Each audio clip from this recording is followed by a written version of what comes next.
চোখ দেখে সবাই ভয় পেয়ে গেল। আগুনের মতো লাল চোখ জোড়া, মনে হচ্ছে এখনই কাউকে ধরে খেয়ে ফেলবে। হাত পা ছুটছে, পাগলামি করছে। তিনি দেখলেন কিছু একটা তার পা আটকে দাঁড়িয়ে আছে। তার মুখ দেখা যাচ্ছিল না, এতটা লম্বা অবয়ব ছিল, শুধু পা অবধি বোঝা যাচ্ছিল।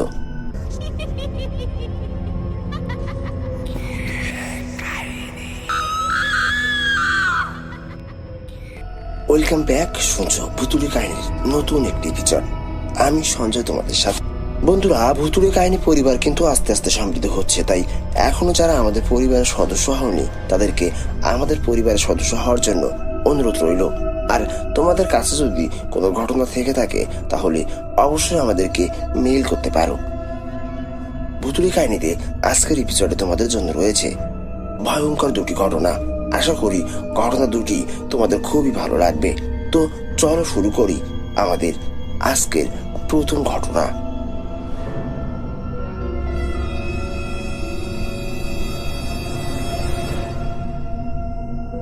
উর্মি বাইরে থেকে এসে ধপাস করে খাটের উপর হয়ে শুয়ে পড়ল।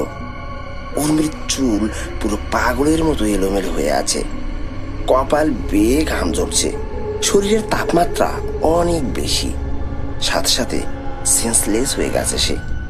উর্মির মা রুমে এসে চিল্লাতে লাগলো, এমন সন্ধ্যাবেলা কেউ শুয়ে থাকে? এত বড় মেয়ে হয়েছিস, এটাও বুঝিস না? বকাঝকা করার পরও উর্মির কোনো রিয়াক্ট না দেখে উর্মির দিকে এগিয়ে গেলেন। গিয়ে দেখলো মেয়ে তার অজ্ঞান হয়ে পড়ে আছে। এটা দেখে চিৎকার দিয়ে সবাইকে ডাকলো। উর্মির বাবা, দুই ভাই সবাই ছুটে এলো চিৎকারের শব্দ শুনে। কি হয়েছে কেউই জানে না, এমন অজ্ঞান হওয়ারও কোনো কারণ দেখছে না কেউ। তাৎক্ষণিক মুখে পানি দিল। উর্মির বাবা হাতের তালু ডলে দিচ্ছে। মিনিট 20 পর জ্ঞান ফিরে উর্মির। চোখ দেখে সবাই ভয় পেয়ে গেল।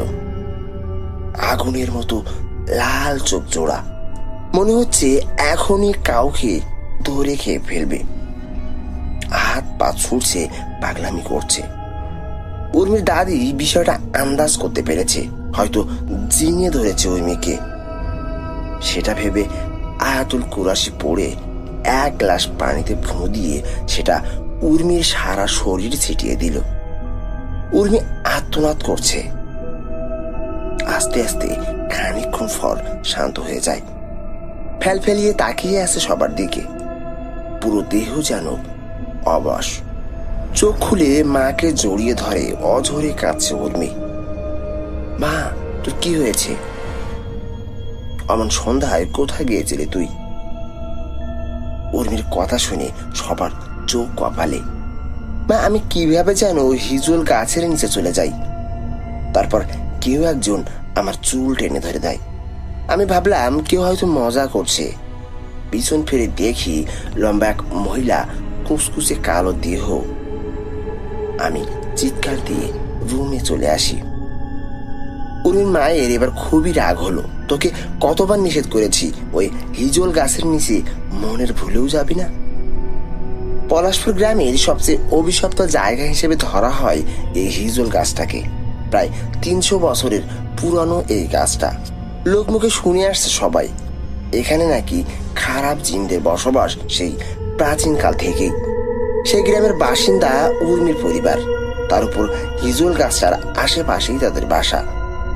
কত মানুষের জীবন নিয়ে গেছে এই হিজল গাছের কোন হিসেব নেই। গ্রামের মুরব্বীদের মুখে মুখে এই গাছটার কথা। একবার নব দম্পতির হারিয়ে গিয়েছিল এই হিজল তলায়। নতুন বিয়ে করেছে, মেয়েটা ভীষণ সুন্দরী ছিল। বাসর রাতে একা একা বসে আছে রুমে, অপেক্ষা তার প্রিয় স্বামী আসবে। স্বামী তার এসেছিল বটে, তবে তাকে ভালোবাসতে নয়, চিরদিনের জন্য পরপারে নিয়ে যেতে।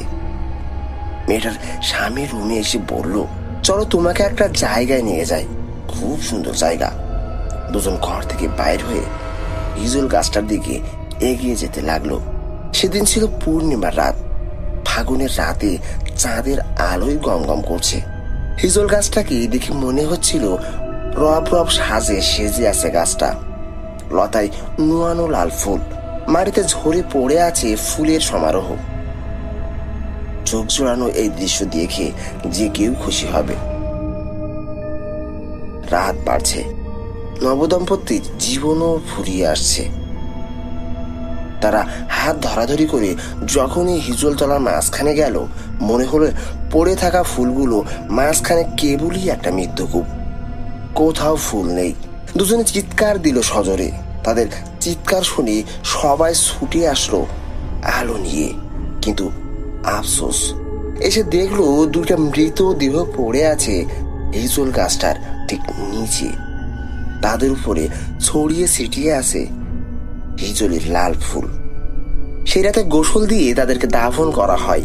সেই থেকে কে কোনোদিন আর মনের ভুলেও এই গাছের কাছে যায় না। এমনকি দিনের বেলাও এই গাছের নিচে দিয়ে গেলে গাছ হমসম করে।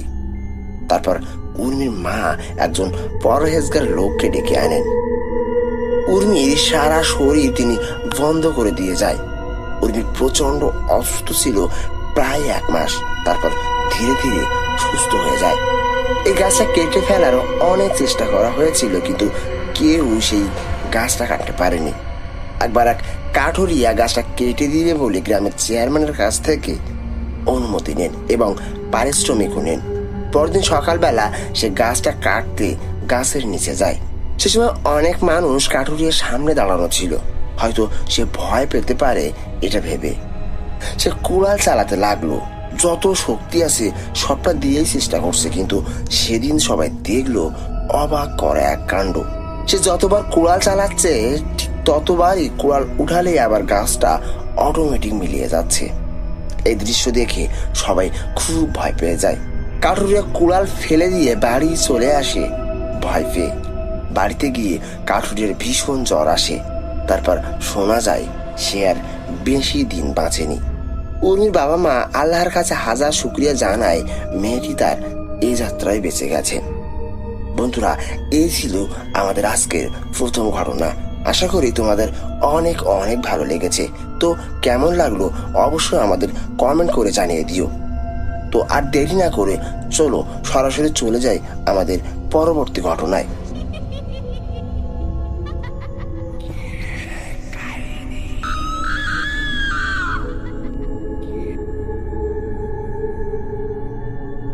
পরবর্তী ঘটনাটি আমার নানার সঙ্গে ঘটে যাওয়া আরো একটি সত্য ঘটনা। সে সময় কর্মক্ষেত্রে যাতায়াতের জন্য নানার একটি পাকিস্তানি আমালের সাইকেল ছিল। আর সেই সাইকেলগুলা লোহার তৈরি ছিল, বেশ ভারীও বটে। নানা যেখানে চাকরি করতেন তার আশেপাশের রাস্তাগুলো ছিল জঙ্গলে ঘেরা এবং একটি রাস্তা ছিল মাটির। আবার ওই পথেই আমার নানির বাবার বাড়িও পড়তো। শর্টকাট রাস্তা হিসেবে তিনি হাইওয়ে বাদ দিয়ে ওই মাটির রাস্তাটা ব্যবহার করতেন। একদিন নানা ভাই এর ফিরতে 11টা পার হয়ে যায়। অন্য দিনের তুলনায় অনেকটা দেরি হয়ে যায়। তো সব কাজ শেষে নানা ভাই সাইকেল চালিয়ে ফিরছিলেন। কিছুটা পথ আসার পর মনে হচ্ছিল কিছু একটা ঝড়ের গতিতে তার পেছন পেছন আসছে, কারণ আশেপাশের জঙ্গল থেকে শুকনো পাতা ও ছোট ডালপালার প্রচন্ড শব্দ শুরু হতে লাগলো। নানা বিপদ বুঝতে পেরে সাইকেল চালানোর গতি অনেকটা বাড়িয়ে দিলেন, কিন্তু মেরো পথ হওয়াতে নানা ভাইয়ের সাইকেল জোরে চালাতে অসুবিধা হচ্ছিল। আর পেছনে সেই জঙ্গল থেকে ছুটে আসা বস্তুটির শব্দ ধীরে ধীরে বাড়তে লাগলো। একটা সময় নানা ভাইয়ের পা আর চলছিল না। সাইকেল সহ তিনি সজোরে পড়ে যান। ভারী সাইকেল তুলে আবার সেই সাইকেলে ওঠার শক্তিটুকু তার ছিল না। তিনি যত দুয়া কালাম জানতেন সব অস্পষ্টভাবে বলতে লাগলেন। তারপর খেয়াল করলেন পেছন থেকে আগের মতো আর শব্দ আসছে না। নানা ভাই একটি সাহস পেলেন আর সাইকেল নিয়ে হেঁটে কিছুদিন এগিয়ে গেলেন। তারপর হঠাৎ তার পা আটকে গেল কিছু একটা দেখে। তিনি দেখলেন কিছু একটা তার পা আটকে দাঁড়িয়ে আছে। তার মুখ দেখা যাচ্ছিল না, এতটা লম্বা অবয়ব ছিল। শুধু পা অবধি বোঝা যাচ্ছিল। নানা তাকে অতিক্রম করেননি, তিনি ওখানেই অপেক্ষা করছিলেন আর দোয়া পড়েই যাচ্ছিলেন। প্রায় ঘন্টাখানেক পর ওই বৃহদাকার অবয়বটি তার একটি পা রাস্তা থেকে সরিয়ে সামান্য জায়গা করে দেন।